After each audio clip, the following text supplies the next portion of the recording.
문재인 대통령은 충북 제천 스포츠센터 화재 사고 희생자들의 빈소를 찾았습니다. 화마에 사랑하는 가족을 잃은 유족들은 문 대통령을 보자 오열했습니다.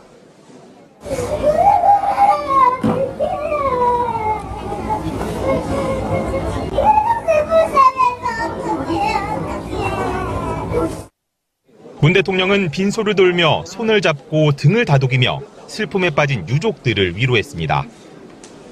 기운 내십시오. 짧은 위로의 말을 건넨 뒤 유족들의 말을 경청했습니다. 병원 방문에 앞서 문 대통령은 화재 현장에 들러 사고 수습 상황을 챙겼습니다.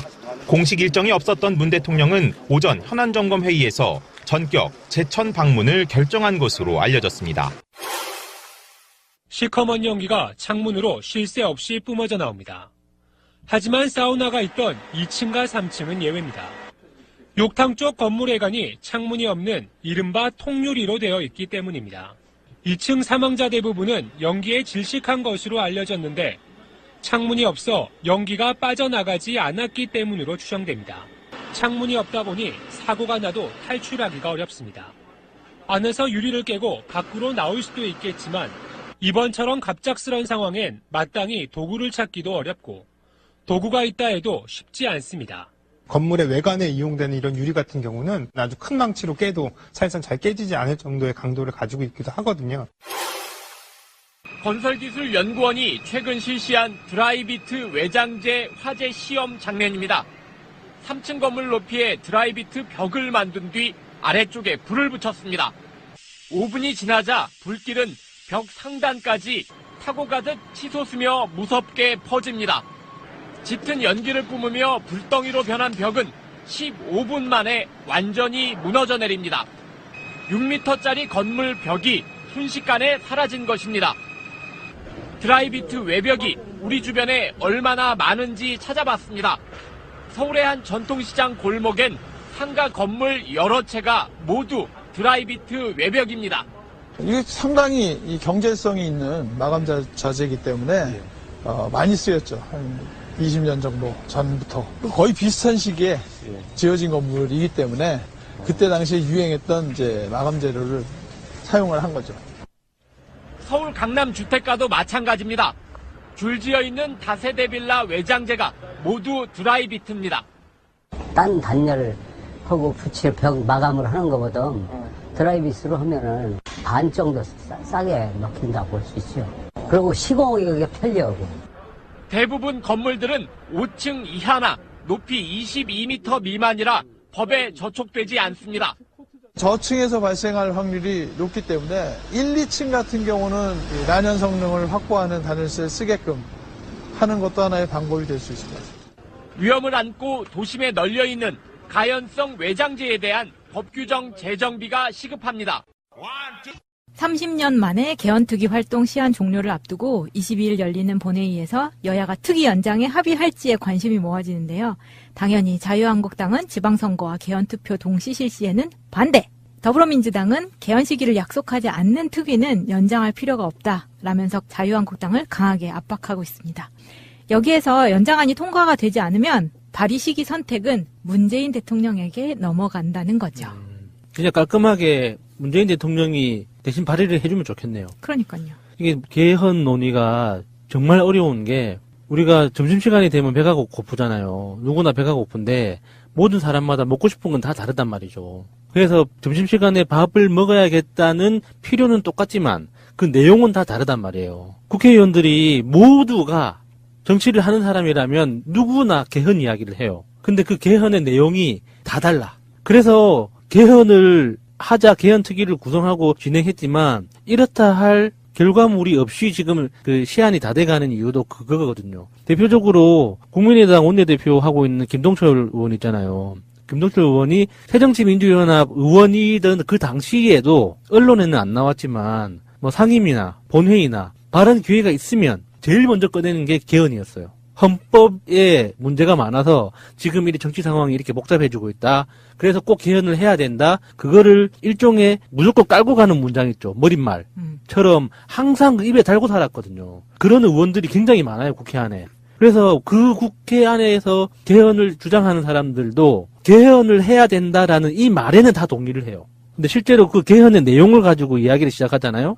100명이 붙으면 100명이 다 다른 이야기를 하는 거예요. 그래서 저 차라리 그냥 문재인 대통령이 발의하는 거면 나는 무조건 찬성. 그러니까 다 시끄럽고 밥이나 처먹어 이렇게 돼야지. 이 개헌이 국회 발의 개헌이 파국을 향해서 치닫고 있습니다. 이것은 자유한국당에서는 개헌 시기를 못 박지 말자. 이거 연장하자는 얘기예요. 내년 지방선거에 하지 말고 연장하자는 얘기고요. 그게 당 차원에서 결의가 됐습니다. 당론으로 채택했다고 하더라고요. 네.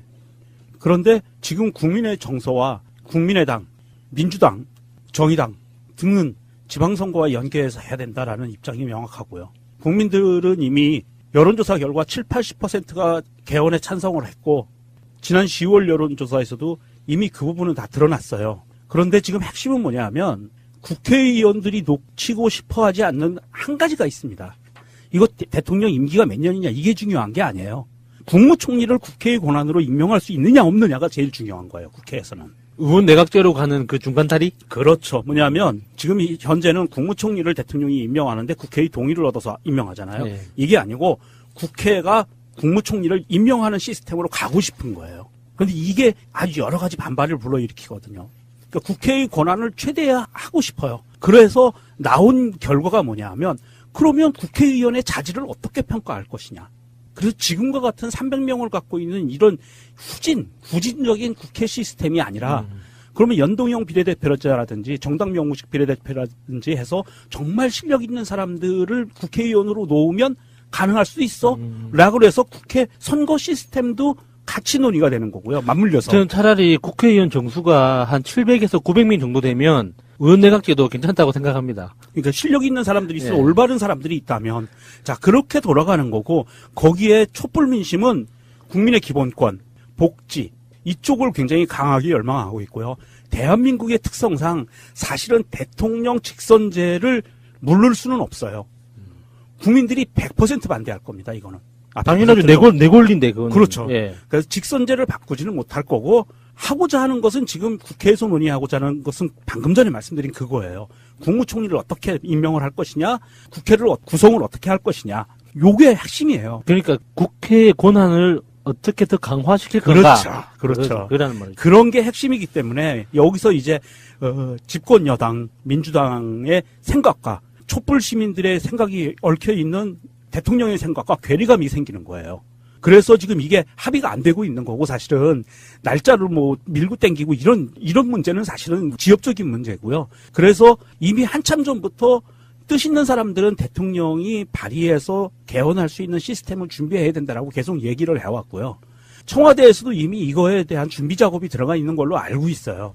그래서 빠르면 내년 초반이 되겠지만 늦어도 5월 이전에는 대통령 발의 개헌안이 나와줘야 이것이 공고가 되고 국민투표에 붙일 수 있는 기한이 되거든요. 지금 이미 국회에서는 합의가 되는 것은 거의 끝났다고 보고 정부에서 발의를 해서 개헌안을 만들어내는 그리고 그것이 국민의 찬성을 얻느냐 못 얻느냐 이거의 판단을 국민들에게 맡기는 이런 시스템으로 가는 게 가장 옳지 않을까 싶어요. 저는 헌법 생각만 하면은 이렇게 정말 속에서 부글부글 하는 이슈가 몇 가지가 있는데 헌법을 고치기 전에 한번 지켜보자는 이야기를 자주 하거든요. 우리나라 헌법을 한 번이라도 읽어보신 분들은 무슨 말인지 아실 겁니다. 헌법 굉장히 훌륭합니다. 지금 헌법도. 이게 김규춘이 장난질을 쳐놓은 그 흔적이 몇 군데 묻어있긴 하지만 그래도 전반적으로는 굉장히 훌륭한 법률이에요. 이 전문부터 마지막에 노동 관련 법률이나 복지에 관련된 법률이나 경제 문제에 관련된 조항들이나 이게 우리한테 지금 필요한 기본적인 것들은 다 갖추어져 있거든요. 근데 안 지켜 그걸. 제가 가장 자주 예를 드는 게 그거죠. 노동권에 대한 거. 우리가 노동상권이라는 걸 가지고 있다고 헌법에 명시되어 있단 말이죠. 노동상권. 근데 노동상권의 하나인 그 집회결사의 자유를 통해서 파업을 하잖아요. 파업을 하고 나면은 손해배상 청구를 해. 노조에. 그러면 손해배상 청구를 물어내지 못하는 사람들은 자살을 한단 말이죠. 이걸 어떻게 받아들여야 돼요? 법원이 스스로 헌법을 안 지키는 거예요. 이거는 헌법의 개정하고 아무 문제, 상관이 없는 거거든요. 그런데 우리가 지금 현실에서 헌법을 지키지도 않으면서 이런 조항, 그 악독한 조항들이 굉장히 많아요. 노동조합법에도 있고, 노동법에도 있고, 그 장애인 관련된 법률이나 여성 관련된 법률, 청소년 관련된 법률, 조항마다 따지고 보면은 헌법의 기본권을 명백히 제한하는 그리고 법률에서 제한하지는 않지만 행정 조치를 통해서 헌법을 정면으로 무시하고 있는 그런 독소 조항들이 이 세상에 널리고 널려 있어요. 근데 이 상황에서 헌법을 고친다고 해서 그런 부조리한 현실이 한 번에 고쳐지는 게 절대 아니란 말이죠. 그래서 헌법은 당연히 김기춘 같은 쓰레기가 퍼다 놓은 똥덩어리들이 중간중간에 있긴 있어요. 그래도 전체적인 맥락이 너무나 훌륭한 거기 때문에 전체적으로 훌륭한 그 취지를 나머지 하위 법률들이 철저하게 지키고 있는지부터 돌아봐야죠. 그 부분은 이제 헌법재판소에서 많이 다루는 부분이기는 한데 이게 좀 애매해요. 왜냐하면 대한민국의 헌법이 전체적인 맥락은 훌륭한데 헌법 자체로서 갖고 있는 그 선언적인 의미에 굉장히 치중해 있거든요. 우리나라 헌법이. 그래서 이게 선언적인 의미냐 실질적인 강제수단이냐에 대한 학자들 간의 의견이 분분해요. 그래서 지금 야수님이 얘기한 것처럼 헌법 정신을 정면으로 위반하는 법률들도 나와요. 선언의 의미를 보충해서 법률로 정한다라고 돼 있거든요. 그러니까 헌법에는 어떤 선언을 해놓고 이거에 대한 구체적인 걸 뭐 법률로 정한다. 국가의 법률에 정하는 바에 따라서 뭐 이런 식으로 단서들이 붙거든요. 그래서 이번에 개헌을 하게 되면 국민의 기본권을 강화할 때는 정말 중요한 것은 노동 3권이면 노동 3권의 단서 조항을 이런 식으로 달아야 돼요. 인권이면 인권, 노동 3권이면 노동 3권에 이러한 조항을 법률로서 위반하지 못한다. 이렇게 딱 박아놔야 돼요. 그렇게 하면 논쟁의 여지가 없어지는 거예요. 법률이 그것을 명확하게 위반할 수 있는 법률을 만들 수가 없는 거죠. 이런 의미를 봤을 때 지금 국회는 전혀 지금 국민의 기본권, 복지 이런 데는 관심이 없지만 이런 부분을 좀 더 명확하게 강화시키는 방향으로 가야 되고요. 네. 대통령이나 국회의원이나 이런 정치 시스템, 권력 구조에 대한 부분들도 명확하게 국민의 뜻이 어디에 있는지를 봐서 개헌 작업에 들어가야 된다는 거죠. 그래서 야수님이 얘기한 지켜보자. 그런데 안 됐어. 정말로 여태까지 지금 30년 동안 오면서 87년 이후에 30년 동안 오면서 헌법 정신을 무시하는 법률안들이 너무 많았단 말입니다. 집시법도 그러잖아요. 이런 부분들을 완벽하게 제어할 수 있는 정말 중요한 헌법 가치를 실현할 수 있는 헌법을 다시 만들어내는 것이 아마도 법 질서를 세우기 위한, 똑바로 세우기 위한 가장 지름길인 것 같아요. 그러니까 저한테도 개헌을 해야 되냐고 물어본다면 저도 개헌을 해야 된다고 대답을 할 거예요. 그런데 제가 방금 말씀드렸다시피 지금 현재의 훌륭한 헌법도 제대로 실현하지 못하고 있는 법률 시스템이 있음에도 불구하고 그거를 국회의원들이 모르느냐? 알죠. 다 안단 말이죠. 네. 알면서도 개헌을 주장하는 거는 그만한 명종님이 말씀하셨던 것처럼 다른 의도가 숨어 있다는 거예요. 그래서 우리가 그 의도에 속으면 안 된다는 거죠. 분명히 헌법은 우리하고 굉장히 가까운 법률이에요. 읽어보시면은 금방 알아요. 얼마나 우리하고 가까운 건지. 굉장히 쉬워요. 예, 근데 헌법과 우리 사이를 법률이 가로막고 있는 거지, 헌법 내용 자체는 우리랑 굉장히 가까운 법률이거든요. 그 내용을 보고 나면, 아, 이게 뭔가 이 부분이 김기춘의 흔적이구나 라는 걸 느낄 수가 있는 독소 조항들이 있거든요. 그런 것들은 분명히 걷어내야 돼요. 그리고 지난 그 건국 이후에 지금까지 그 100년이 다 되어오는 지금의 시간 동안 우리가 사회적으로 그 사회 제도가 변하고 문화가 성숙하고 경제적으로 발전하면서 달라진 것들이 너무나 많이 있단 말이죠. 그런 것들이 조금 더 디테일하게 정리가 돼서 헌법에 반영돼야 되는 요소들도 분명히 있어요. 그래서 그런 정도에서 간다면 당연히 반대할 이유가 없죠. 그런데 섣불리 지금 그 국회에서 이 꼼수를 쓰는 것처럼 어떤 특정 기관의 권력을 더 강화시키거나, 안 그러면은 우리 국민이 가지고 있는 기본적인 권리, 예를 들어서 탄핵을 할 수 있는 권리, 그리고 지금도 없는 권리 있죠. 국회의원을 소환할 수 있는 권리. 그렇죠.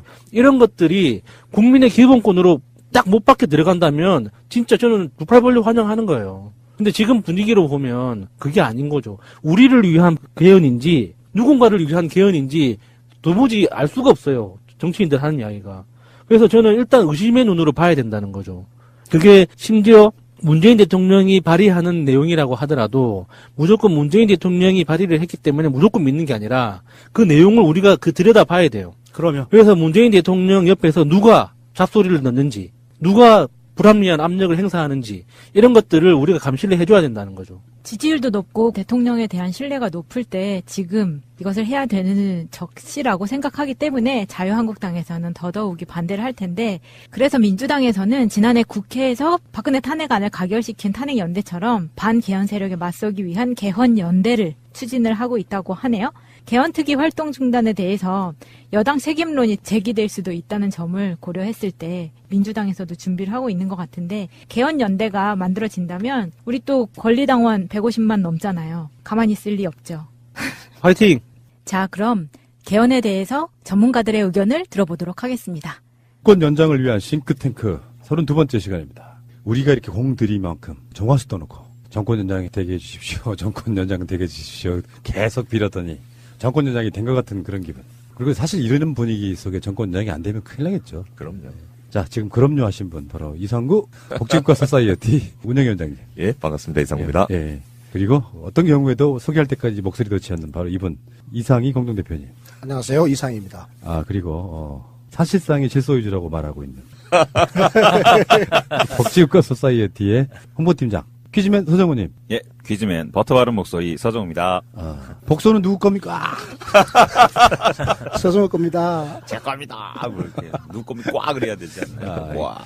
그리고 먼저 미리 소개를 해드리겠습니다. 저번에 한번 나오신 적이 있었고요. 그때 이분이 남겨주시고 한 단어 8글자가 있었죠. 연동형 비례대표제. 예. 다시 그 비슷한 이야기를 한번 해보려고 모셨습니다. 하승수 변호사님 어서 오십시오. 네, 초대해 주셔서 감사합니다. 예, 예. 자, 이따가 이야기는 다시 하시기로 하시고요. 자, 퀴즈 보고 가겠습니다. 퀴즈맨. 네, 이번 주부터는 복지국가와 관련된 일화를 아주 이야기식으로 아주 짧게씩 전개해 볼까 합니다. 자, 첫 번째 이야기 제목은 다윗이 골리앗을 이기다 이건데요. 다국적 과일회사 돌푸드는 니카라과에 대규모 바나나 농장이 있는데 그곳에서 일한 사람들은 대량 살포되는 제초제 때문에 노동자들은 불임 등 각종 후유증에 시달리지만 아무런 보상을 받지 못하고 있었다. 스웨덴 영화감독 프레드릭 게르테는 2009년 이를 고발하는 영화 바나나스를 제작하였고 LA 영화제의 경쟁 부분에 초청되었는데 돌푸드의 압력으로 이 영화는 LA 후미진 곳에서 상영되었고 결국 감독은 스웨덴으로 돌아와 몇몇 매체와 인터뷰를 했습니다. 그러자 돌푸드는 이 감독은 물론 그의 동료들을 전부 고소했습니다. 이 건으로 건들면 이렇게 된다 이런 본보기를 보여준 거죠. 애초에 문제의 싹을 잘라내기 위해서 본보기를 보여준 겁니다. 자, 이렇게 끝나버리면 제가 이게 시작도 안 했겠죠. 다음에는 이렇게 어떻게 역전되는지 그 얘기를 하도록 하겠습니다. 자, 지난주 문제. 건강보험 하나로 국민운동본부에서 같이 활동하는 전문가 중 한 분인 김종명 선생님이 말씀하시는 건데요. 1만 원의 보험료를 낼 경우 에이스화재보험은 2,080원, 라이나 생명보험은 3,140원, 흥국생명은 4,400원을 돌려받을 수 있습니다. 반면 국민건강보험의 경우 사용자 부담금과 국고지원금이 있어서 본인이 보험료를 약 10,000원 정도를 낼 경우 훨씬 더 많이 돌려받는 것으로 분석되었습니다. 얼마나 돌려받을까요? 정답은 3번 16,800원입니다. 정답을 이번 주도 굉장히 많이 올려주셨습니다. 자, 이번 주 문제. 2014년 지방선거에서는 새누리당이 50%대의 득표율로 부산시, 울산시, 경상남도에서 90% 이상의 의석을 차지했습니다. 50%를 득표하고 90% 이상의 의석을 차지했습니다. 울산의 예를 들면 새누리당은 55%로 득표했지만 95%의 의석을 차지했고 2위를 한 새정치민주연합은 24%의 득표를 했지만 4.5% 의석을 얻는데 그쳤습니다. 결국 새누리당 표의 가치는 1.72배로 뛴 반면 새정치민주연합의 표는 5분의 1로 줄어든 것입니다. 동일한 한 표의 가치가 9배 차이로 벌어진 셈이죠. 이처럼 한국의 광역 지방의회 선거는 표의 등가성을 심각하게 훼손하고 있는데요. 이런 심각한 문제점이 있는 선거 방식은 무엇일까요? 1번 소선거구 제도, 2번 대선거구 제도, 3번 연동형 비례대표 제도, 4번 소인도 제도. 야, 이 문제 출제는 굉장히 영리해요. 예. 그러니까 깜빡 속을 수가 있어요, 지금. 그러니까 저도 그 예상을 했거든요. 제가 생각해 보니까 제가 아까 조금 전에 던진 키워드에 정답을 미리 말했나 했는데 그게 아니었어요. 네. 영리해. 천재입니다. 천재인가요?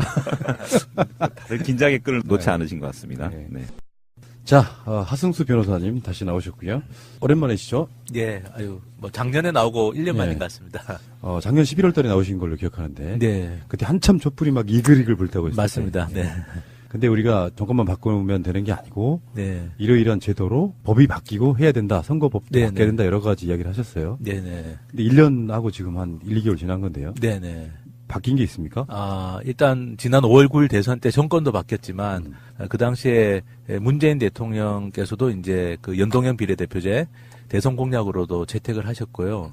그리고 안철수 심상정 후보도 대선 때 공약을 했었습니다. 그래서 사실은 유력 대선 후보들이 이 선거제도 개혁을 공약으로 명확하게 내걸었다는 것도 좀 성과였다고 할 수 있고, 그리고 지금 국회에서 어쨌든 정치개혁 특위가 구성돼서 이 연동형 비례대표제 도입을 할 거냐 말 거냐가 제1의 지금 쟁점이 되어 있습니다. 그래서 그런 점에서는 우리 사회에서 이제 이 연동형 비례대표제라는 이슈가 좀 많이 이슈로는 됐다고 할 수 있고요.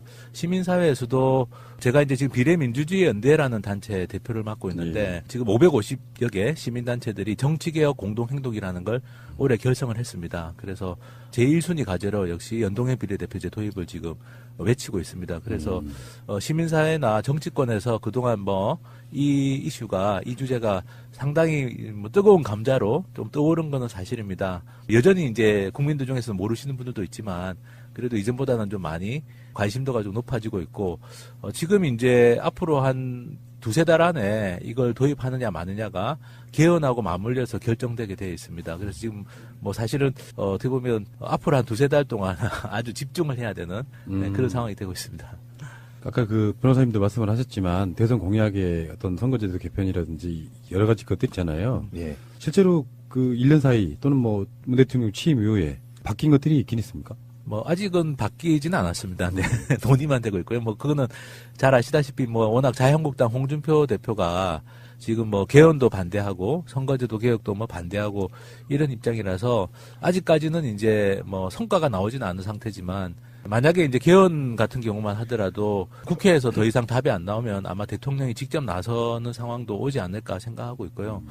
결국 대통령 소신이기 때문에 이 선거제도를 개혁하고 국민들이 참여해서 진짜 헌법 1조에 나와 있는 국민주권을 제대로 실현할 수 있는 선거제도와 정치제도를 만드는 게 이게 대통령의 소신이시기 때문에 저는 뭐 아직까지는 이게 뭐 국회에서는 합의가 안 되고 있지만 대통령이 뭐 내년에 나서시고 하면 그래도 저는 좀 극적인 반전이 있을 거다라고 기대하고 있습니다. 결국에는 법으로 만드는 게 중요하다. 첫 번째인데. 네, 그렇습니다. 과정은 거치고 있지만 네. 결과물은 없다 이런 거고요. 네, 공약은 됐지만 아직까지 뭐 이게 법으로 통과된 건 아니기 때문에 그렇습니다. 그래도 그럴 수밖에 없는 게 지난 대선 끝나고 지금 한 7개월 지금 돼가는 거죠. 근데 그동안에 위협적인 적폐를 청산하는데 우리 사회의 모든 관심이 그쪽으로 집중되어 있어가지고 네.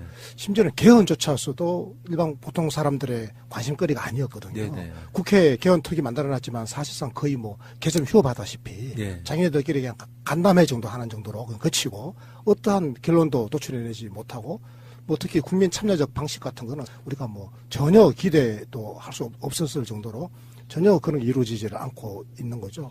그런 상황에서 뭐 이 선거법 개정이라든지 선거제도의 개혁 같은 거는 아직은 저 우선순위 의제로 떠오르지를 않았다. 그러니까 우리가 했는데 안 된 게 아니고 지금은 적폐청산 국면이라서 요게 거의 대충 이제 지금 거의 마무리 수순으로 가고 있지 않습니까? 그러면 적폐청산 이후에 어떤 나라를 만들 거냐라고 했을 때 그랬을 때 이 개헌도 중요하지만 사실은 선거제도가 훨씬 더 우선하는 사안이다.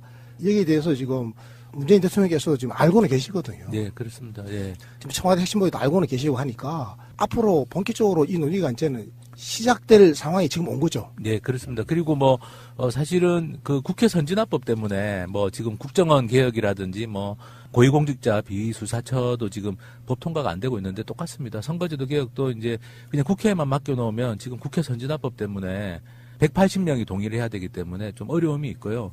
그래서 이제 지금 이대로 가다가는 좀 이 모든 개혁이 자초될 위기이기 때문에 저는 뭐 특단에 이제 지금 돌파구가 좀 나오지 않겠나 기대하고 있습니다. 제가 한 2년 1년 전에 여러 번 말씀드린 것 중에 하나가 당시 이제 국회에서 야당의 반대로 선진화법 때문에 뭐가 잘 안 되니까 자꾸 그 당시 새누리당 쪽에서 선진화법을 없애야 된다고. 네. 그때 제가 성견지명을 발의했었죠. 없애긴 냅두시오. 정권이 바뀌면 필요하다고 느낄 것이요 했는데 아직까지 안 바뀌고 있네요. 네. 자, 그러면 이제 답은 사실 다 뻔하다고 느껴져요. 그렇지만 지금 현재 정치 개혁이라든지 어떤 그 현 좌표가 어느 정도 되는지 좀 설명 좀 해주시면 안 될까요? 예, 일단 대통령 공약에 이 분야가 어떻게 명기되어 있는지를 우리가 확인을 해봐야 되는데요. 이 마치 이런 상황을 예견이나 한 것처럼 공약에 아주 구체적으로 명기가 되어 있습니다. 문재인 후보의 공식적인 민주당 공약집, 거기에는 기능을 다한 1987년 헌법을 개정해서 새 시대의 헌법을 열겠습니다. 이렇게 약속이 되어 있고요. 그 안에는 첫째 국민의 기본권을 강화하는 국민 중심의 개헌, 그리고 두 번째로 분권과 협치의 개헌, 소위 말해서 그 야당하고 주고받을 것이 필요하다면 그것까지를 하겠다라는 의지를 이미 담고 있는 거고요. 세 번째, 국가 대개조를 약속하는 선거제도와 정부 형태를 혁신하는 개헌, 이렇게 그 아주 구체적으로 문구가 명기돼 있고요. 만일 국회가 안 한다면이라는 말은 없지만은 대선 이후에 개헌특별위원회를 구성하고는 지금 이 구성되어 있는 거고요. 그 다음에 국민참여 개헌논의기구, 이게 이제 소위 말해서 국회한테 맡겨놨는데 안 하면 국민참여형으로 마치 지난번 원전 관련해서 공론화위원회를 했듯이 국민참여한 개헌논의기구를 설치해서 내년 초 2018년 초까지 국회가 개헌안을 통과시키고 또 6월 지방선거에서 국민투표를 실시할 것을 공약에 명기를 하고 있습니다. 감동스러운 건 이거네요. 개헌 관련 공약 내용을 고집하지 않고 네. 국민의 의견에 따른 개헌을 추진하겠다. 그렇습니다. 꼭 우리 것만 추진하지는 않겠다 이거잖아요. 예, 유도리를 많이 두고 있고요. 특히 우리가 주목해야 될 것은 문재인 대통령께서 이 개헌만큼 중요한 게 사실은 정치의 시스템을 바꾸는 것이라는 것을 너무나 뼈저리게 잘 알고 계시기 때문에 선거법 개정에 대해서는 굉장히 구체적으로 국회 구성의 비례성 강화 및 지역 편중 완화를 위해서 국회의원 선거에 권역별 정당 명부 비례대표제 도입하는 것을 명기했고 또 대통령 선거에서의 결선 투표제 같은 것들을 공약을 한 상태입니다. 그래서 이상희 대표님 말씀대로 그동안 집회 청산에 바빠가지고 다 못하긴 했고 또 아직도 여전히 청산해야 될 집회가 남아있지만은 이제는 국민들과 약속을 지키기 위해서 시한이 촉박하니까 움직일 시기가 오지 않았나 싶습니다. 그러니까 작년 6월 달에 정치개혁 특위 활동 시간이 올해 말까지라면서요? 그렇습니다. 12월 31일까지입니다. 근데 뭐 개헌은 뭐 익히 들어서 알고는 있지만 또는 정치개혁 이런 게 진전이 좀 있었습니까? 조금이라도? 일단 뭐 민주당하고 또 국민의당 정도까지는 지금 이 연동형 비례대표제, 그러니까 정당 득표율대로 의석을 배분하자는 대원칙에는 지금 좀 동의를 한 상태입니다. 사실은 이제 민주당, 국민의당 합치면은 150석 과반수가 넘기 때문에 이게 예전 같으면 되는 건데 말씀드린 것처럼 국회 선진화법 때문에 지금 자유한국당이 발목 잡으니까 이게 좀 어려운 점이 있고요. 자유한국당이 지금 반대하는 이유는 아주 간단합니다. 지금 자유한국당 지지율이 20%가 안 나오는 상황이고 만약에 이제 이 연동형 비례대표제가 도입이 되면 뭐 20%라고 하더라도 지금 300명 국회의원의 정당 득표율 20% 곱해보면 60석이 나옵니다.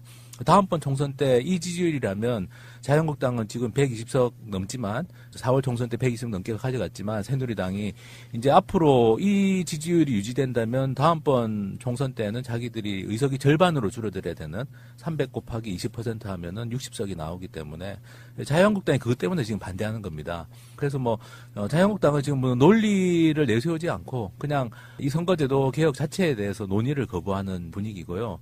그러면 이제 유일한 방법은 국회 자체적으로 할 수 있는 유일한 방법은 이제 자유한국당을 빼고 나머지 정당들이 다 합의를 해가지고 이걸 통과시켜야 되는 건데 아직까지는 그 단계까지는 못 나가고 있습니다. 근데 아까도 그런 말씀하셨거든요. 현재 이 상태로만 보면 네. 국회에서는 지지부진할 거고 네. 그게 없잖아요. 그러니까 저번에 홍준표도 보니까 개헌은 지방선거 이후로 미루자. 네네네. 왜냐하면 같이 연동으로 하게 되면 불리할 게 뻔한 어떤 선거가 된다 이런 논리란 말이에요. 네. 그래서 또 우리들도 이제 방송에 그런 이야기 한 적 있어요. 개헌이라는 게 국회만 가능한 거 아니지 않냐. 예, 대통령이 맞습니다. 할 수도 있는 거다. 네네. 근데 그건 사실 좀 최악인 부분이 있잖아요. 예, 예, 예. 근데 이게 대통령이 하게 되면 국회하고 어떻게 다르고 어떤 식으로 가게 됩니까? 사실은 이 선거제도 개혁은 뭐 헌법까지 안 가고 법률로도 바꿀 수 있는데 또 상당수 국가들은 헌법에 아예 명시를 해놨습니다. 비례대표제를 해야 된다. 제대로. 명시한 나라들이 뭐 핀란드나 오스트리아 같은 나라가 있습니다. 그 나라에서는 비례대표제 이 정당 득표율대로 의석을 배분하지 않으면 위헌이 되는 거죠. 헌법 위반이 되니까. 그래서 이제 지금 뭐 돌파구를 여러 가지로 좀 모색하고 있는데 그 중에 하나는 대통령이 선거법도 발의할 수 있지만 헌법 개정을 발의할 수가 있고 헌법 개정하는 국회의원 과반수가 발의할 수도 있고 대통령이 발의할 수도 있는데요.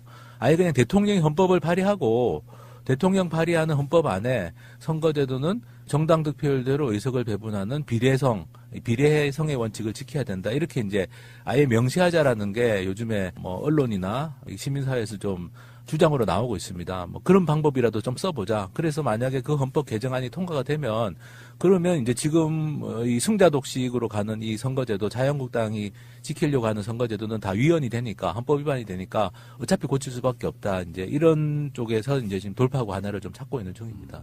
근데 이제 문제는 이 개헌 특위잖아요. 예. 국회 지금 개헌 특위가 네. 사실상 지금 성과를 못 내고 여야 간 합의가 안 됐잖아요. 네, 그렇습니다. 이렇게 해가지고 지금 허지부지 될 가능성이 커졌죠. 네. 원래 이제 연초에 네. 정세균 국회의장이 국회에서 합의된 개헌 방안을 제출하기로 했는데 네. 연초에 제출할 가능성이 지금 거의 없어진 거 아니겠습니까? 네, 그렇습니다.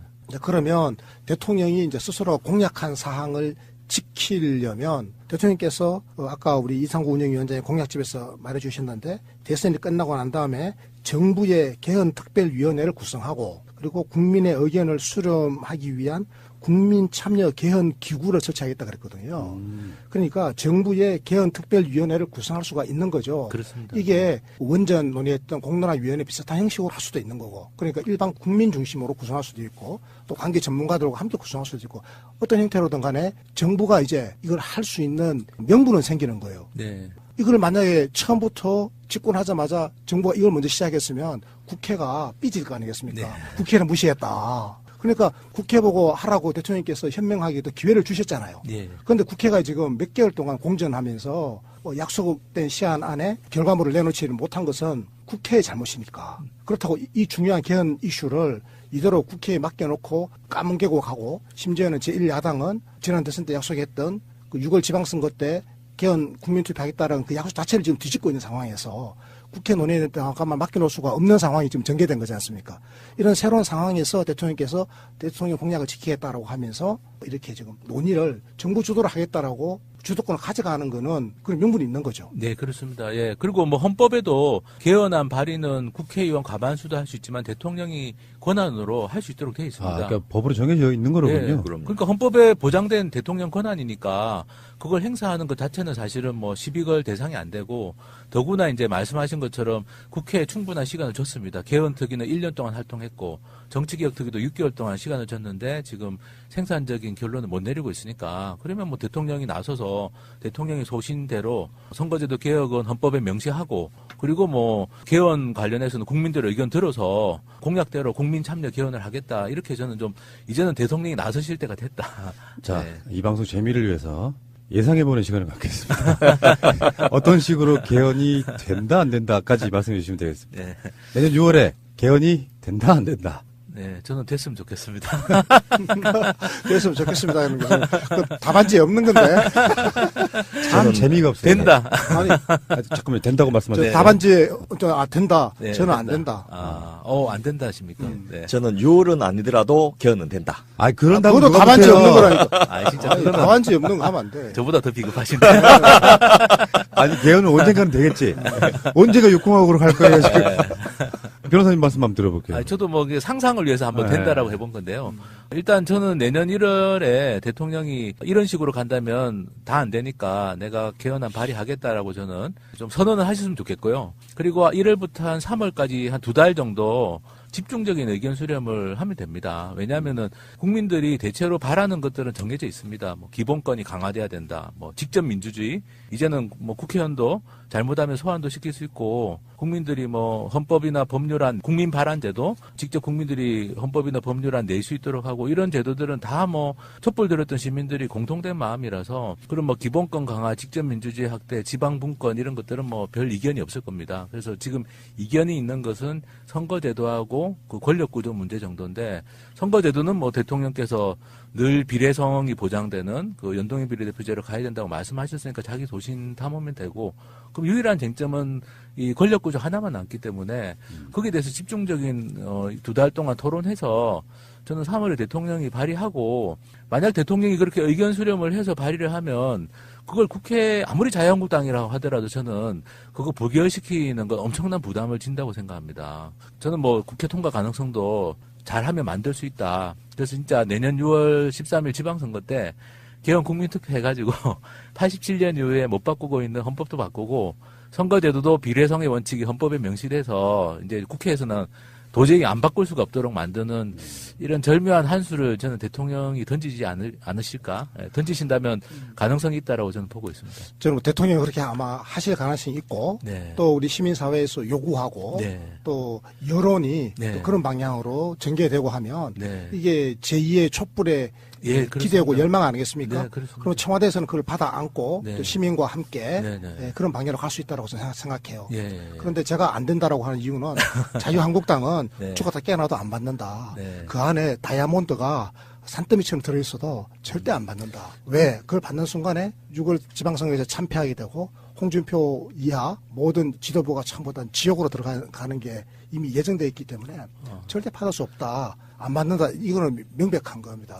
그런데 저는 6월은 안 되더라도 못 받더라도 명분은 이미 그 상당히 이제 시민사회와 청와대라든지 개헌파가 쥐지 않습니까? 그렇게 되면 6월 이후에는 이제 자유한국당이 이제는 여론에 끌려오지 않을 수가 없어서 아마 6월 이후에 본격적으로 다시 그때 가지고 제대로 된 개헌 논의가 시작될 것이고 아마 그 전에는 심각한 줄다리기를 할 텐데 누가 여론의 지지를 끌어내느냐 하는 건데 저는 자유한국당이 여론의 지지를 청와대가 주도해가지고 여권 쪽에 유리하도록 간다라고 하는 걸 알면서도 홍준표로서는 버틸 수밖에 없을 건데요. 저는 버틸 명분이 딱 하나 있다고 생각해요. 그게 바로 뭔가 하면 이 권력 구조 문제를 가지고 끝까지 아마 꼬투리 잡을 겁니다. 절대로 청와대가 못 받을 만한 그리고 국회가 지금까지 쭉 일관되게 주장해왔던 그 권력 구조 문제. 그게 바로 뭔가 하면 그 이원 집정부제. 이원 집정부제, 제왕적 대통령제를 끝낸다라고 하는 명분으로 저 이원 집정부제를 제기할 텐데 실제로 지난 몇 개월 동안 국회 개헌특위에 논의됐을 때 다수 전문가 의견이 이 분권형 제도로 나왔단 말이죠. 그래서 이원 집정부제를 지지하는 의견이 다수였기 때문에 그런 여러 가지를 명분으로 삼아서 이원 집정부제를 요구하면 그러면 이제 국회의원들의 지금 상당수도 그에 대해서 우호적이잖아요. 지금 국회의원들의 여론이. 그래서 그걸 명분으로 해가지고 내걸 텐데 이걸 이원 집정부제를 받아들이기가 지금 여권이나 청와대에서는 또 시민사회에서 저 문재인 대통령을 지지하는 분들도 수행하기가 쉽지 않단 말이죠. 그 파열구를 지속적으로 아마 끌고 갈 가능성이 있을 것이다. 저는 그렇게 전망해요. 네네. 근데 뭐 저는 이제 또 조금 다르게 생각하는 거는 어쨌든 대통령이 국민들이 원하는 내용을 담아서 헌법을 발의했을 때 그걸 예를 들면 자유한국당이 5월에 국회에서 투표에 붙였는데 5월 달에 붙이게 됩니다. 그러면 5월 달에 국회에서 투표를 했는데 부결시켰다. 그러면 저는 완전히 지방선거 때 오히려 더 자유한국당은 후폭풍을 맞을 거다. 선거를 생각하면 오히려 대통령의 개헌안이 내용이 자기들이 거부하기 좀 어려운 국민들이 원하는 내용들이 많이 담겨 있다면 저는 부결시키는 것에 대해서 저는 상당히 고민할 수밖에 없을 거다라고 저는 또 보는 편입니다. 보고 그리고 권력구조 문제 같은 경우도 대통령께서도 뭐 지금 대통령 권한을 다 유지하겠다는 게 아니라 상당히 자기 권한을 좀 내려놓을 수 있다라는 것들을 여러 번 밝히셨고 그리고 또 선거제도 개혁만 된다면 뭐 꼭 대통령 중심제가 아니더라도 뭐 내가 또 양보할 여지도 있다 이런 이야기도 하셨기 때문에 저는 뭐 대통령께서 현명하게 판단하셔가지고 좋은 개헌안을 발의하실 거라고 봅니다. 발의한다면. 그러면 뭐 저는 그거 거부했다가는 오히려 선거 때 망하는 결과가 자유한국당은 생길 수 있으니까 저는 좀 그 부분이 희망이 있다고 보고요. 또 탄핵 같은 경우도 사실 작년에 탄핵 시작할 때만 하더라도 이게 되겠나 생각했는데 234명의 국회의원들이 탄핵에 찬성하게 만드는 것은 사실 촛불의 힘이었다고 저는 생각하는데 저는 뭐 대통령이 좋은 내용의 개헌안을 발의했을 때 그 국민들 기본권도 직접 민주주의도 확대한다는데 그거를 만약에 자유한국당이 진짜 당리당략만 생각하고 거부한다면 저는 또 민심이 이 자유한국당 국회의원들을 가만히 두지 않을 것이다 이렇게 또 생각해서 저는 좀 된다라고 일단 재미를 위해서 시둥에 돌고 있는 썰을 하나 알려드리겠습니다.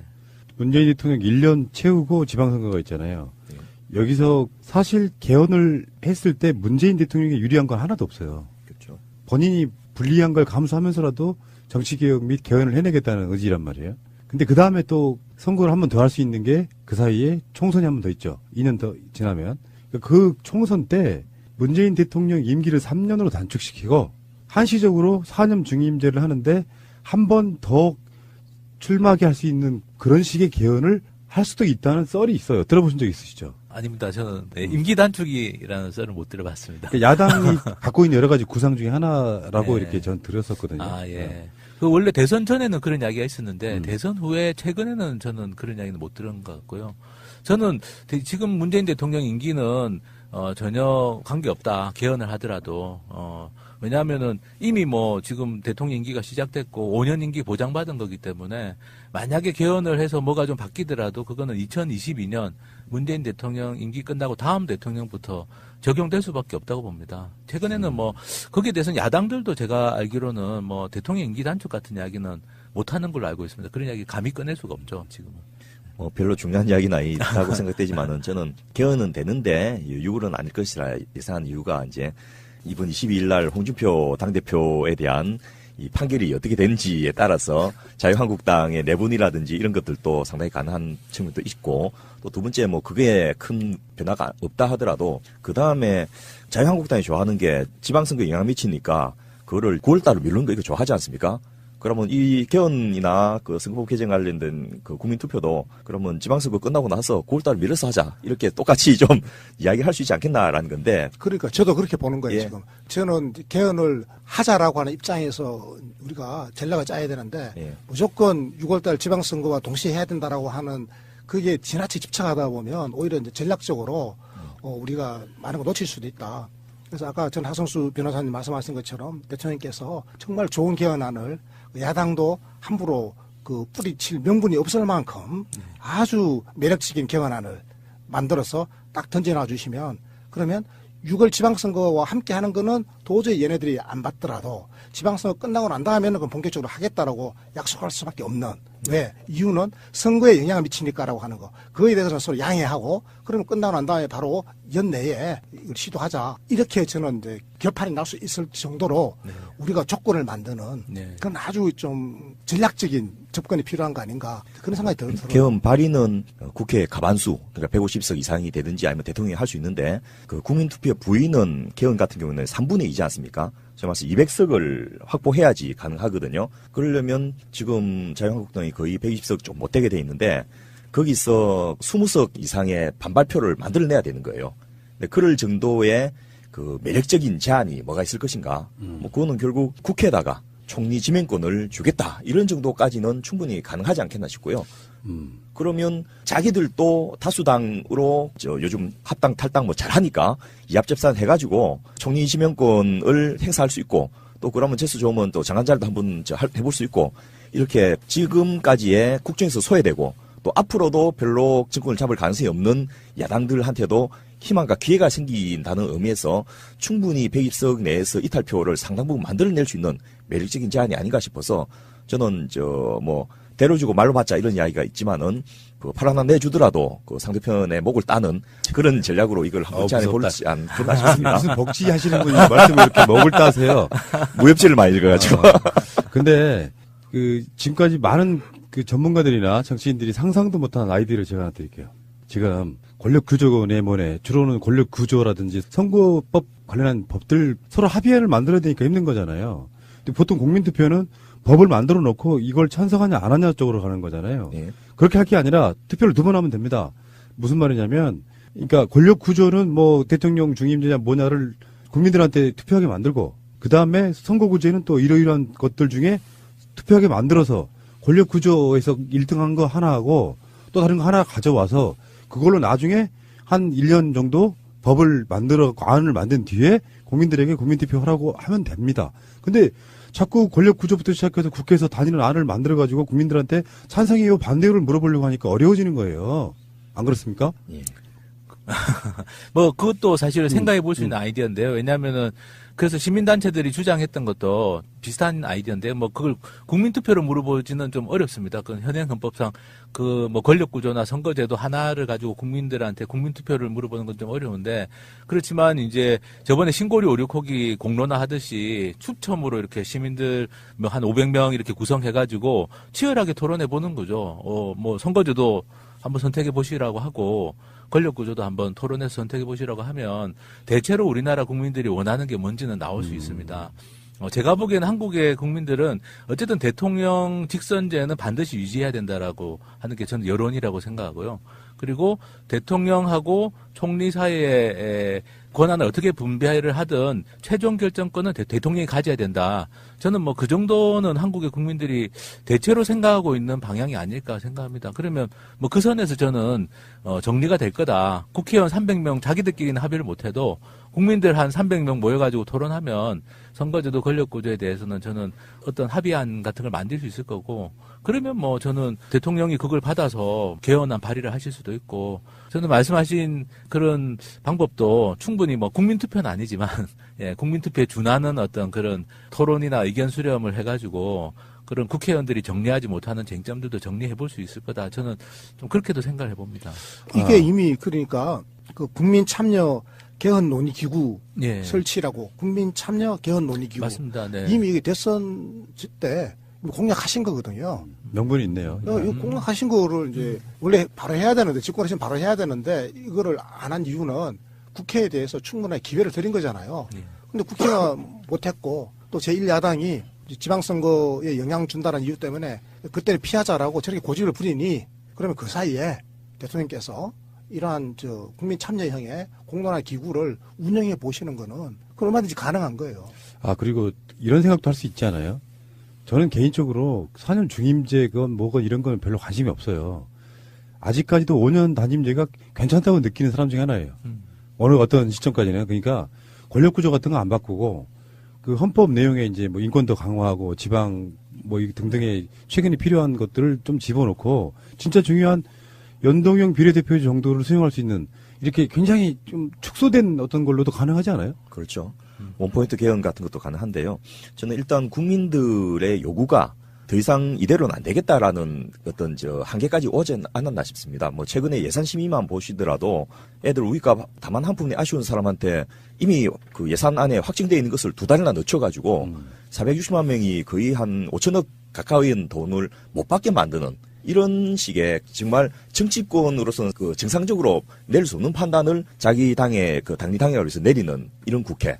또 우리나라 전체 720만 노인 중에서 49%가 상대 비교선 이하인데 그런 노인들한테 이 5만 원이 적은 돈이 아니거든요. 정말 그 친구들하고 어울려갖고 국밥을 한 걸 더 사 먹을 수 있는 굉장히 소중한 돈인데 그런 것을 더 주도 못할 망정 주기로 예정된 것을 뺏어가는 그런 정치인. 이런 정치인에 대해서는 이제 더 이상 참을 수 없는 분노와 한계가 이르는 것 같고 우리가 이 꼴을 보려고 촛불혁명을 했나 이런 식의 이제 불불 끓는 여론이 있는 데다가 두 번째 대통령 입장에서도 이따위로 할 것 같으면 내가 대통령 왜 해? 이런 식의 자괴감이 또 들 것 같아요. 이번에 방중 관련돼서도 정말 말도 아닌 것 같고 발목 잡고 이런 식의 그 소모적인 논쟁을 하면서 지치지 않습니까? 그래서 딱 12월 31일까지 딱 기다렸다가 땡 치면 다음 날 그 연도교소 같은 걸 통해 가지고 이제 더 이상 제가 참았습니다. 이제는 국회에서 못하니까 국민들에게 바톤을 한번 넘겨보려고 합니다. 이런 식으로 해가지고 드라이브를 걸면 어떻게든 진전이 좀 되지 않겠나 싶고요. 저는 노무현 대통령이 탄핵을 당했을 때 이 관제에서 왔다 갔다 하시면서 굉장히 답답해 하시고 또 저 광화문에 촛불들 보면서 또 힘도 없고 막 이런 모습을 보면서 또다시 그런 상황을 되풀이할 수는 없다. 이제는 근본적인 개혁을 좀 해야 된다. 그러려면 문재인 대통령은 던질 수 있는 모든 것을 걸고서 한번 던져볼 수 있는 그런 결단을 내려야 될 시기가 지금 덜한 게 아니냐. 아니면 아무것도 못하다가 진짜 중요한 기억은 못하고 시간만 줄줄 끌다가 2020년 4월에 새로 국회의원이 다수당이 될 길 기다려가지고 겨우 1년 바짝 하는 그거밖에는 주어진 게 없거든요. 그럴 바에야 한번 내줄 수 있는 건 좀 내주더라도 던져볼 수 있는 결단을 내릴 수 있지 않겠나 싶습니다. 그 2020년 4월 국회의원 선거는 연동형 비례대표제로 치러야죠. 맞습니다. 예. 그 이야기만 들어도 좀 설레는 부분이 네. 있어요. 네. 연동형 비례대표제 처음에 변호사님 나와가지고 설명하셨을 때, 야, 이거야말로 진짜 정치개혁이구나 느꼈던 부분이 있고요. 관심 있는 분들은 한번 찾아보세요. 그런 정도 노력을 하셔야죠. 검색해보시면 나옵니다. 하승수 검색하시면 나오고요.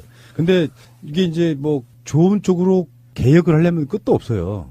그러니까 실리를 취해서 진짜 필요한 것만 쏙 빼내느냐, 아니냐 그런 게 있기 때문에 이런 논의는 조금 이제 일단 미뤄두고요. 정치권 이야기로 한번 가보면 지금 뭐 국민의당 바른정당의 그 통합 논의도 있고 또 홍준표의 자유한국당에서 하는 여러 가지 것들도 있고 뭐 최근에 재밌는 사건들이 되게 많이 나와서 참 정치권 이야기를 전하는 게 너무 재밌는 하루하루인데 사실상 이런 것도 사실은 결국에는 선거제도 뭐 이런 거랑 연관이 있다고 봐야겠죠. 그렇죠. 뭐 자유한국당 홍준표 대표가 어떻게 저런 식으로 정치를 하면서 그러니까 사실은 뭐 청년들이나 청소년들은 지금 자유한국당이나 홍준표 대표를 뭐 그냥 지지하지 않는 게 아니라 싫어하잖아요. 제 주변에 있는 청년들도 그런데 왜냐하면 뭐 이 정당이 좀 미래가 있는 정당이라고 보여지지 않는 게 자유한국당 같은 경우는 뭐 앞으로 이제 계속 통당에 나가는 유권자 집단으로부터는 뭐 아주 그냥 혐오나 이런 어떻게 그런 대상이 되고 있으니까. 근데 그럼에도 불구하고 왜 저렇게 정치를 할까를 생각해 보면 사실 선거제도입니다. 결국에는 자기들이 정당 지지는 못 받더라도 지역구, 특히 뭐 대구 경북이나 이런 지역 기반이 있는 지역구에서는 이길 수 있다. 이런 식으로 해도 2020년 총선 때 그러니까 저런 아주 비상식적인 정치 행태를 보이는 것 같고요. 계속 발목 잡기 하는 것도 마찬가지 이유라고 생각합니다. 뭐 자기들이 이 수도권에 사는 사람들 또 청년들의 표를 받아서 다음번에 선거 때 이기겠다가 아니라 그냥 자기들은 자기들 지분만 지키겠다. 그런 생각을 하기 때문에 저는 끝없는 발목 잡기를 지금 자유한국당이나 홍준표 대표가 하고 있다고 생각하고요. 또 그러면 이제 국민의당이나 바른정당 같은 정당 같은 경우도 자기들이 이제 제3세력을 표방했으면 사실은 지금 뭐 통합 논의 막 진행하고 있는데 통합 논의보다 더 해야 되는 게 선거제도 개혁입니다. 왜냐하면 제3정당이 살아남으려면 선거제도가 바뀌는 게 중요한데 근데 그런 거보다는 지금 뭐 이렇게 안철수 대표 같은 경우는 계속 통합 논의만 하는 이유가 저는 어떻게 보면은 그것도 지금의 선거제도에서 살아남으려면 몸집을 키워야 된다라는 생각에 빠져가지고 저는 그런 통합 논의에 좀 매몰되는 경향들이 있다고 생각하고요.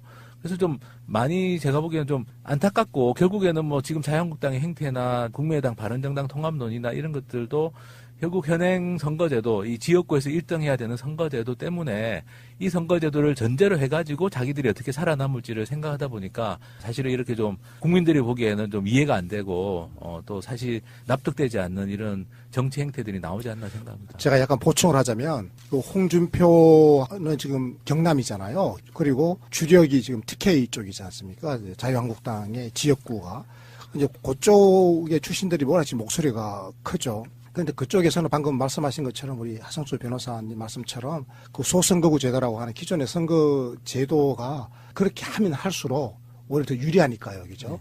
오히려 더 아주 이상한 소리를 많이 하고 아주 강경 보수 지역 감정이 많이 섞인 발언들을 막 쏟아내면 쏟아낼수록 그쪽에서의 당 전체 지지율은 오르지 않더라도 그쪽 지지율은 높여가지고 당선자를 낼 수가 있단 말이죠.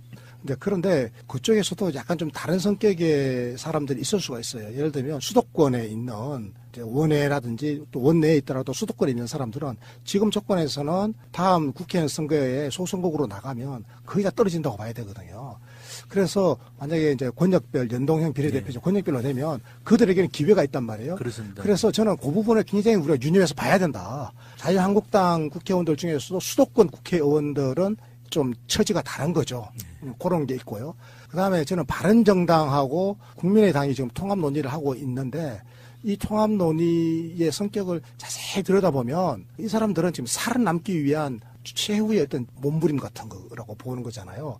이들은 기존의 소선거구 제도 하에서는 사실상 살아남기가 어렵잖아요. 소선거구 제도 하에서 살아남도록 덩치를 키워서 결과적으로는 보수의 패권자가 되어가지고 자유한국당을 누르고 위를 일어서게 되면 소선거구제에서 성산이 있는데 그렇게까지 못 가게 되면 이건 3일하는 거거든요. 그걸 이제 알기 때문에 국민의당 내에 있는 상당한 의원들이 중대선거구제, 특히 대선거구제를 주장을 많이 하거든요. 그래서 이런 맥락을 가만히 보면 대선거구제, 중대선거구제라고 하는 거 이거는 굉장히 기형제이고도 파행적인 선거제도지 않습니까? 그렇습니다. 네. 이거는 사실은 나쁜 것 중에서도 제일 나쁜 거, 족보도 없는 거, 이론에도 없는 거 이런 거잖아요. 그런데 그런 거를 막 주장을 해요. 가만히 생각해보니까 지금 국민의당 국회의원들은 2명이나 3명이나 4명을 뽑으면 자기가 당선될 것 같아요. 1명만 뽑으면 무조건 질 것 같은데. 그러니까 지금 잔대가리 굴려가지고 중대선거구제를 들고 나오는 거 아니에요. 이게 굉장히 잘못된 거잖아요.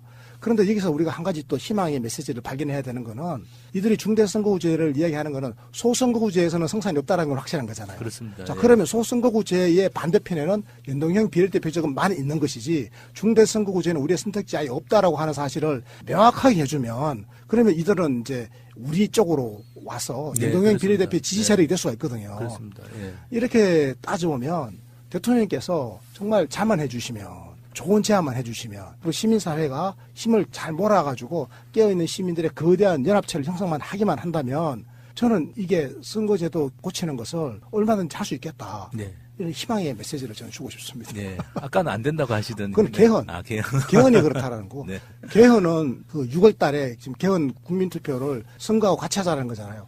그러면 찬성 반대, 찬성이 1번이고 반대가 2번이거든, 예를 들어서. 그러면 1번으로 다 찍어버릴까봐 지금 홍준표가 겁내는 거거든요. 예. 그래서 그것 때문에 우리가 좀 어려울 거라고 보는 거지만 이 선거제도를 고치는 공직선거법 개정 문제는 이게 또 다른 문제다. 네, 그렇습니다. 그리고 뭐 사실은 국민의당 바른정당에서도 요즘에는 이제 연동형 비례대표제 지지하는 국회의원들이 많이 늘어났습니다.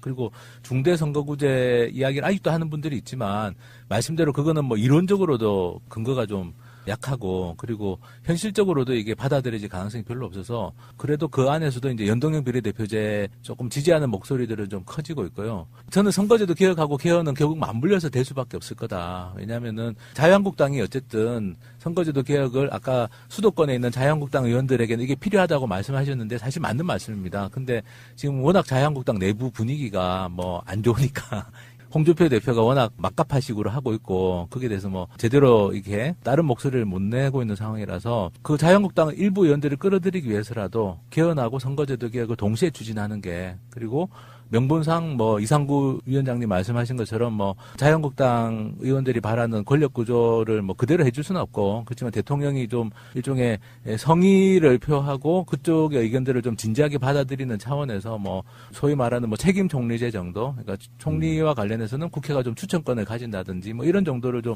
받아들인다면 저는 뭐 자유한국당 국회의원들 특히 수도권 국회의원들 중에서도 선거제도 개혁하는 게 자기들한테도 나쁘지 않고 개헌도 뭐 대통령이 일정한 양보를 좀 해서 한다면 저는 말씀하신 것처럼 동시에 저는 좀 처리될 가능성이 있지 않을까 생각합니다. 저도 그 말씀에 완전히 동의하는데요. 이제 다만 우리가 한 가지 좀 조심해야 될 게 하나 딱 있는데 마치 그 6월 지방선거 때 개헌 국민투표를 동시에 하지 않으면 마치 개헌이 포기되는 것 같은 분위기가 저는 그 방금 아까 우리 하 변호사님 또 어떨결에 그때 돼야 된다라고 하는 건 강한 집념을 표시하시잖아요. 네. 그런데 이제 여론은 마치 그때 안 되면 개헌이 물 건너가는 것처럼 될까봐 제가 그걸 걱정하는 거예요. 저는 뭐 1차 목표가 6월 13일이고요. 그러니까 우리가 1차 목표가 그거 맞습니다. 그게 맞는데 지금 선거 전략 때문에 이 사람들 그 아동수당 주는 거 어르신들에게 기초연금 드리도록 돼 있는 것도 아동수당은 뭐 7월 달부터 그리고 기초연금은 그 원래 4월 달부터 그 4월 달, 7월 달 이렇게 각각 주도록 돼 있는 거를 처음부터 9월 이후로 미뤄버리지 않습니까? 이 사람들이 이렇게 하는 사람들이에요.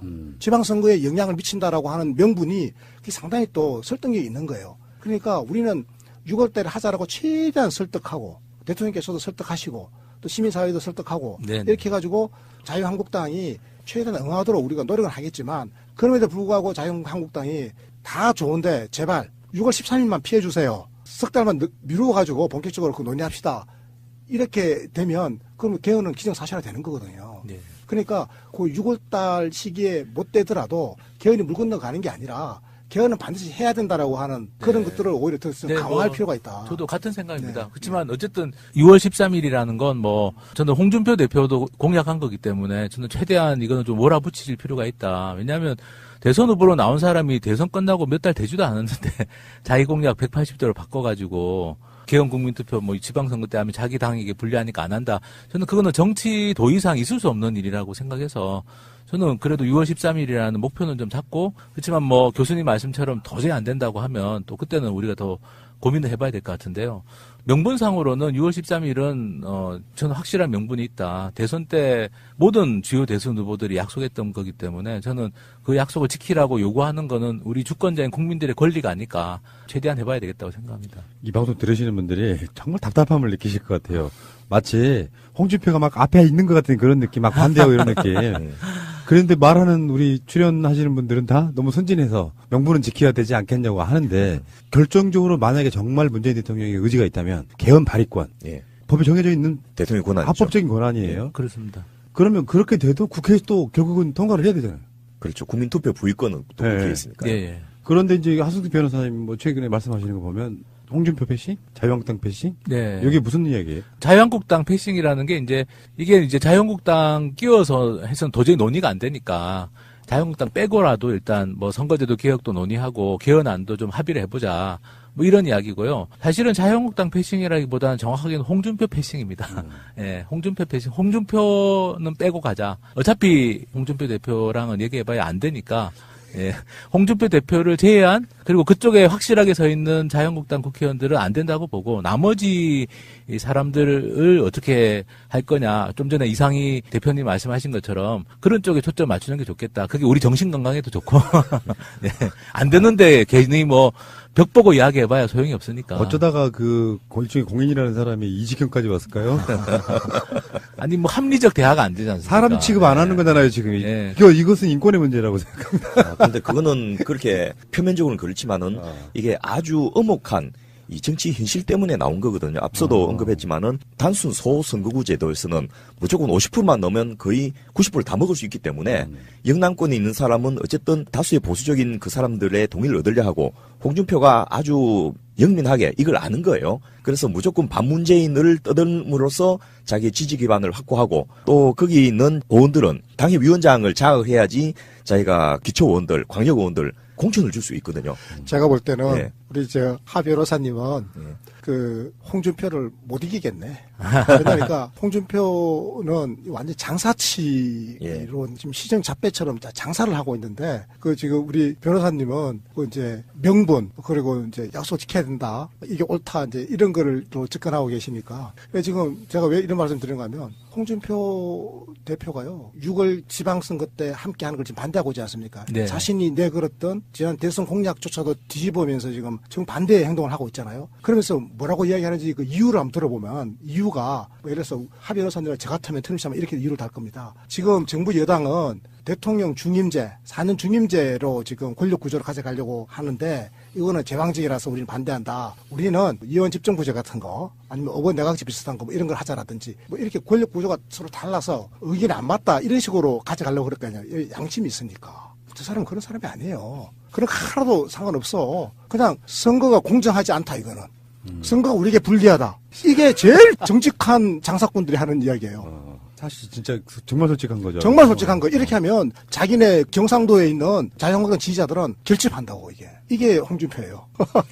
계속 우리가 정치를 이렇게 읽을 때 예전의 패러다임으로 읽으니까 뭔가 좀 불안감도 생기고 그런데 제가 최근에 느낀 거는 박근혜 탄핵 그 시점을 통과하면서 현재 보수를 선점하고 있는 사람들의 민낯을 너무 봐버렸기 때문에 정치권에서 유의미한 정도로 지지율이 올라갈 것 같진 않아요. 솔직히 말씀드리면. 그걸 다 보고 배운 사람들이 어떻게 부끄럽게도 그 당을 또 찍습니까? 그리고 해년마다 자유한국당이라면 정말 왜 충처럼 생각하는 젊은이들이 계속 올라오고 있고 뭐 이런 상황들을 봤을 땐 사실 개헌의 주체자인 여당이나 대통령이 자신감을 가져도 되지 않을까 이런 생각 해보거든요. 네. 저는 자유한국당과 홍준표 대표를 좀 분리시키는 아까 장사라고 말씀하셨는데 그런 장사는 필요하다고 생각합니다. 진짜 명분은 이제 제가 말씀드린 것처럼 약속을 지키라는 거지만 실제로는 아까 이상희 대표님 잘 말씀하신 것처럼 이대로 가면 미래가 없다. 자유한국당 이 보수는 미래가 없다. 그런 의미에서는 사실 자유한국당과 이제 홍준표를 좀 분리시키는 저는 뭐 그런 장사도 좀 필요할 거라고 생각하고요.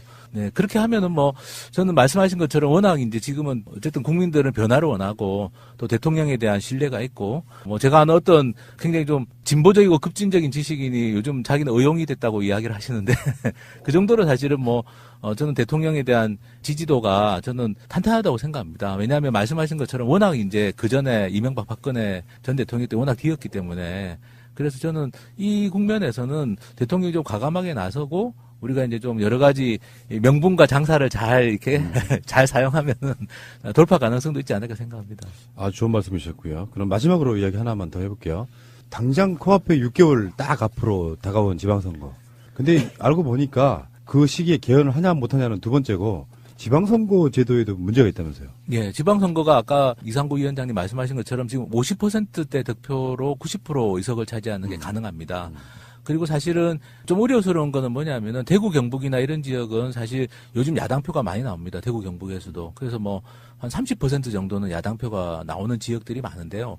근데 문제는 이제 지금 선거제도대로 내년에 지방선거를 하면은 시의원, 도의원도 하나도 안 되는 뭐 대구 경북에 경상북도 도의원, 뭐 대구 시의원도 한 명 되면 뭐 많이 되는 이런 상황이 또 올 수가 있습니다. 그러면 이게 그 지역 같은 경우는 이게 뭐 바뀌는 게 없다라는 저는 또 인식을 할 수가 있을 거라고 생각하고요. 그래서 사실 지방선거가 국회의원 선거보다 더 표심 왜곡 현상은 더 심합니다. 말씀하신 것처럼 50%대로 90% 의석을 차지하기도 하고 또 기초의원 같은 경우는 영남은 과거 새누리당 쪽이 뭐 2명 뽑아도 2명 다 가져가기도 하고 또 서울 같은 경우는 구의원 선거를 하면은 거대 양당이 또 한 자리씩 나눠 가지기도 하고 그러니까 이제 공천이 곧 당선이 돼가지고 공천 비리가 또 발생하기도 하고 그래서 사실은 내년 지방선거 관련해서도 내년 지방선거부터 좀 바뀐 걸로 해보자라는 논의는 지금 국회에서도 진행되고 있습니다. 지방외부터 연동형 비례대표제를 먼저 해보자 이렇게도 좀 제안이 되고 있고요.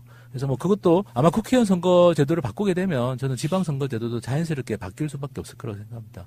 실제로 지방정부의 비리들이 계속 벌어지는 것도 바로 이런 선거제도 때문인데요. 50%만 먹으면 90%를 다 먹을 수 있는 이런 소선구구제 구도 하에서 이 기초자치단체장도 그렇고 또 기초의회도 그렇고 광역의회도 그렇고 전부 이제 특정 정당이 다 차지하게 되는 거예요. 그러니까 서로 견제해야 될 이유가 없어지는 거죠. 그리고 뭐 비리로 쫓겨나가면 또 다른 사람이 그 같은 라인에 있는 사람이 또 당선되고 이런 식의 악순환이 계속되는 그런 부분을 구조적으로 막아야지 연방제 형태의 분권형 자치국가를 만들겠다라는 대통령 의지도 현실성을 띠게 되지 현재와 같은 선거제도 하에 그대로 두면서 이 분권형 그 자치단체를 만들어버리면 개판이 더 악화되는 이런 식이 될 수밖에 없고요. 두 번째로 그렇게 해서 그러면 사장되는 그 30 내지 40%의 그 표들은 누가 챙겨주냐는 거죠. 그것도 분명히 국민들이고 그 지역 주민들인데 왜 30, 40년, 40년 동안 이 사람들 표는 계속 무시되어야 하는가. 이제는 그런 사람들의 표도 반영해서 선거에서 결과로 나올 수 있게 만들어주는 이런 형평성이라든지 공정성이라는 측면에서도 이제는 한번 바꿔보기 시작해야 되는 거고요. 예, 그러니까 기초의회를 보면은 꼼수가 확실히 들어있긴 한 것 같아요. 그러니까 뭔가 좀 다양하게 담자라고 했더니 지금 어떤 큰 선거구는 기초의회에서 한 선거구에 4명까지 뽑는다면서요. 예, 4명까지도 뽑을 수 있어요. 근데 보통은 저희 동네도 2명 뽑거든요. 예. 그러면 확실히 예전에 그 새누리당하고 민주당 계열에서 한석씩 가져가는 딱 그런 구조였단 말이에요.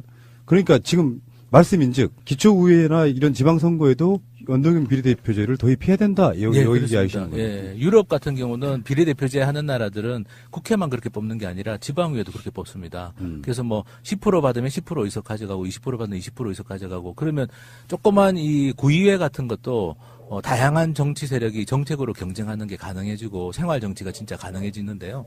우리나라는 말씀대로 뭐 공천이 꼭 당선이니까 기초의회든 광역의회든 어떤 지역에서는 어느 당 또는 뭐 서울의 구의원은 한 자리씩 나눠 가지니까 사실은 제대로 된 이 풀뿌리 생활 정치가 될 수가 없습니다. 그 박정희 씨라고 불리는 구미 씨. 구미 씨가 최근에 초등학교 전면 무상급식을 내년부터 하겠다 그랬거든요. 그렇게 더뎌요. 일당 독재가 낳는 폐해가 그런 거. 아마 구미 씨 같은 데는 야당이 비례대표 한두 석 빼고는 거의 없을걸요. 예. 안동시 같은 경우는요, 아예 없습니다. 안동시의원 중에 야당이 아예 없고요. 생각해보니까 아니네요. 야당이 아닙니다. 아, 야당이 아니에요. 여당. 맞네요. 이게 이제 워낙 이제 습관돼가지고, 맞습니다. 그 지방정부에서는 맞죠. 지방정부에서는. 그쪽 지역에서는 야당인데, 여전히. 지금 여당이 됐죠. 왜냐하면 그 시장을 중심으로 보면 집권 세력이니까. 예. 그 옛날에 정당 공천제 폐지가 아주 정치권에 화두가 된 적이 있지 않습니까? 사실 그거 공천 하나 폐지하나 이게 크게 의미 있는 건 아닌데 지방자치를 정상화시키기 위한 방안들이 이미 학계에서 사실 거의 정립이 돼 있는데요. 첫째는 광역지방의회 같은 경우에는 무조건 국회의원처럼 연동형 비례대표제를 도입해가지고 지역구 투표와 정당 투표를 1인 2표 방식으로 해서 하자는 거죠. 그래서 우선적으로 이 정당 투표에서 그 득표를 따라서 표를 할당하고 나머지를 가지고 이 지역구 의원을 채우는 이런 식을 하는 것이 이제 그 가장 바람직한 거고 기초의회 같은 경우에는 아예 그 완전 비례대표제로 하자. 그래서 각 분야별로 자기들이 후보를 내놓고 그 사람들을 가지고 이제 국민들의 표를 받도록 하는 주민들의 표를 받도록 해야지 이게 실질적으로 주민의 그 의사가 좀 반영되고 또 기초의원들도 그야말로 좀 너무 이상한 분들이 안 들어오게 하는 이런 것들이 좀 가능하지 않겠나 싶고요. 뭐 꼭 그렇게 안 된다 하더라도 기초의원은 지역구 선거를 하면서도 이제 정당 투표를 따라서 배분하는 그런 걸 도입하면 좋겠고 마지막으로 지방자치단체장 같은 경우에는 결선 투표를 하자. 그렇게 해야지 지방자치단체장이 뭘 할 수가 있어요. 안 그러면 계속 이게 그 엇박자 안 하든지 아니면 야합을 하든지 둘 중에 하나밖에 없거든요. 되는 일이 없는 거죠. 근데 우리가 어떤 바람직한 혹은 진보적인 혹은 발전적인 어떤 대안을 내놨잖아요. 그러면 그 대안에 대해서 항상 문제 제기가 되잖아요. 비판이 오잖아요. 네네. 그럼 그 비판에 대한 우리의 보완 이런 것도 있어야 되잖아요. 예를 들어가지고 만약에 여주시에서 기초의원이 한 8명인가 돼요. 그럼 여주시 11만 인구 중에 기초의원 8명 뽑으면 그러면 8명은 지금은 전부 다 저 소선거구제 주로 방식이 이제 2명을 주로 뽑도록 돼 네. 있는 또 이렇게 돼 있으면 그러면 이거를 전면적으로 비례대표 방식으로 바꾸자라는 거잖아요. 지금. 예. 그렇게 되면 주민들 입장에서는 그동안에 그래도 기초 5원을 우리 동네에서 내가 뽑았는데 네. 내가 이제 그 뽑을 수 없구나라고 하는 네네. 그런 이제 문제의식을 갖게 되는 게 하나가 있고 그냥 또 하나는 뭐가 있는가 하면 그러면 정당에서 어차피 뽑을 거 아니에요. 그 정당을 믿을 수 있냐. 예. 근데 이런 문제 제기, 특히 두 번째 문제 제기가 강력하게 먹혀 들어가거든요. 예. 요에 대한 대안 같은 것도 잠깐 말씀해 주시면 좋겠어요. 예. 그러니까 사실은 지금 이제 비례대표제는 두 가지 방식이 있는데요. 하나는 지역구 선거를 하면서 말씀하신 것처럼 일단 전체 의석을 정당 지지율대로 나눠주고 그 중에 이제 A당이 예를 들어서 정당 지지율대로 10석을 받았으면 지역구 당선자가 만약에 그리고 8명이다. 그러면 모자라는 2명을 비례대표제로 채우는 방식이 있습니다. 지역구 선거는 하긴 하는데 전체 의석은 정당 지지율대로 나눠주고 모자라는 부분을 비례대표로 채워주는 방식이 있는데요. 그 방식도 있을 수 있고 아예 그냥 말씀하신 것처럼 전면 비례대표제라는 건 그냥 10명이면 10명을 다 정당 지지율대로 나눠주는 겁니다. 그러면 이제 우리나라 주민들은 이 비례대표에 대한 불신이 뭐냐면은 이게 정당 공천을 그럼 제대로 하겠냐. 예를 들면 뭐 A당이 10명 중에 2석을 받았는데 2명을 다 국회의원이 그냥 내려 꽂은 사람이 그냥 하는 거 아니냐 이런 이제 불신이 있을 수 있는데요. 그렇죠. 예. 근데 유럽은 어떻게 하냐면은 그렇게 한 10명 정도 되는 작은 기초의회에서 비례대표제로 선거를 하게 되면 유권자들이 당만 선택하는 게 아니라 그 당이 낸 비례대표 명단을 보고 사람도 선택할 수 있게 합니다. 그렇게 되면은 자유한국당에서 예를 들어서 뭐 후보를 한 4명을 냈다. 근데 그 중에 2명이 된다. 근데 그 2명이 누가 될 건지도 유권자들이 투표할 때 이 선택을 할 수 있습니다. 정당 찍고 사람을 찍어가지고 많이 받은 사람이 그 당 안에서 되는 방법을 있거든요. 그걸 뭐 개방형 명부라고 하는데 그런 방법도 있습니다. 그러면 뭐 유권자들은 당도 찍는 재미가 있지만 사람도 자기가 선택할 수 있는 재미도 같이 누릴 수 있는 방법이 있어서 국회의원 같은 경우는 뭐 숫자가 많아서 그렇게 하기는 좀 어렵다고 보는데요. 지방의원 같은 경우는 뭐 충분히 할 수 있습니다. 여주시의원 중에 내가 지지하는 당 고른 다음에 그 지지하는 당의 후보 명단 보고 제일 마음에 드는 사람 이름 옆에 체크표하면 되는 방식이라서 그런 방법도 있을 수 있습니다. 그래서 뭐 비례대표제를 한다고 해가지고 내가 내가 지지하는 후보를 찍을 수 없는 건 아니고요. 그거는 뭐 비례대표제를 하는 여러 방법 중에 다양한 방법이 있기 때문에 제가 왜 이 질문을 우리 하성수 변호사님께 드렸는가 하면 제가 그동안에 시민사회의 많은 분들에게 이게 비례성 강화 선거 제도를 이제 홍보를 하지 않습니까? 설명을 하면 많은 일반 시민들이 이런 질문을 하세요. 맞습니다. 네. 그래서 우리 지금 새날 청취자님들 중에서도 100만 명의 청취자가 계시지 않습니까? 네. 많은 분들이 또 이런 의구심을 가지실 수가 있으니까 우리나라 최고의 이 선거제도 이 연동형 비례대표제 전문가이신 하성수 변호사를 통해서 직접 이렇게 설명 딱 들어보니까 우리가 이해가 팍 되잖아요. 아무 문제가 없습니다. 그러니까 이게 비례성 강화 선거제도를 하더라도 직접 또 우리가 당사자 후보자를 우리 국민이 또 선택을 할 수가 있으니까요. 그런 방법이 있습니다. 그러니까 그 선거제도 개편이라고 하는 건 사실은 국민의 뜻을 얼마큼 반영하느냐의 문제잖아요. 너무 왜곡돼 있다 이런 거니까 국민의 마음을 갖고 있는 정당이 분리할 이유는 단 한 가지도 없는 거라고 맞습니다. 봐요. 네. 그걸 왜곡시켜가는 어떤 세력의 문제인 것이고요. 그러니까 지금 말씀드려보니까 시간의 문제로 뭔가 다 설명하거나 뭔가 이야기를 할 수는 없지만 선거제도가 바뀌면 우리의 삶의 질은 분명히 더 높아질 거라는 건 확실한 거지 않습니까? 대통령도 그렇기 때문에 공약도 걸었던 것이고 저는 이렇게 보거든요. 개혁도 시기가 있잖아요. 항상 그게 가능한 게 아니지 않습니까? 초반 저는 문재인 대통령의 지지율은 꽤 오랜 시간 동안 이런 형태로 갈 거라고 봐요. 아주 특수한 구조에 놓여져 있고 대통령 본인 자체가 갖는 퀄리티도 높아요. 이럴 때 국민들이 뭔가 막 정치 개혁에 있어갖고 적폐청산만 생각하시는 것보다는 이제는 시선이 좀 옮겨올 필요도 있지 않을까 싶어요. 이런 제도를 개혁하는 거. 맞습니다. 네. 이제 나라를 만들어야죠. 촛불은 이게 나라냐라고 하는 물음에서 시작했잖아요. 그리고 지금 적폐청산하기 시작했고 이제 새로운 나라를 만드는 거 그의 항구적인 것을 보장해 주는 게 바로 정치제도의 개혁이고, 그렇죠? 네. 정치제도의 개혁의 핵심은 뭐라고요? 연동형 비례대표제. 바로 이겁니다. 네. 저는 문재인 대통령 입장에서 생각을 해보는데요. 이분이 굉장히 책임감이 강하신 분이고 옵세시브하거든요.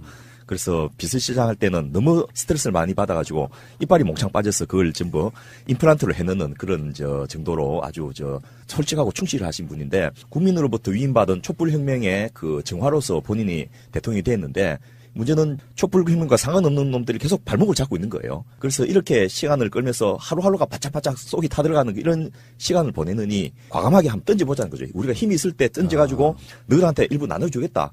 국회에서 다수파가 그 총리를 추천하면 내가 인준해주고 그 사람한테 장관 임명권 다 주겠다. 이런 식으로 한번 딜을 해볼 수 있는 그런 계기가 적어도 힘이 있을 때 이때 좀 제안을 해야 되지 않겠습니까? 잠깐 그게 우리 하성수 변호사님 경향신문에서 쓴 칼럼의 핵심적인 내용 아닙니까?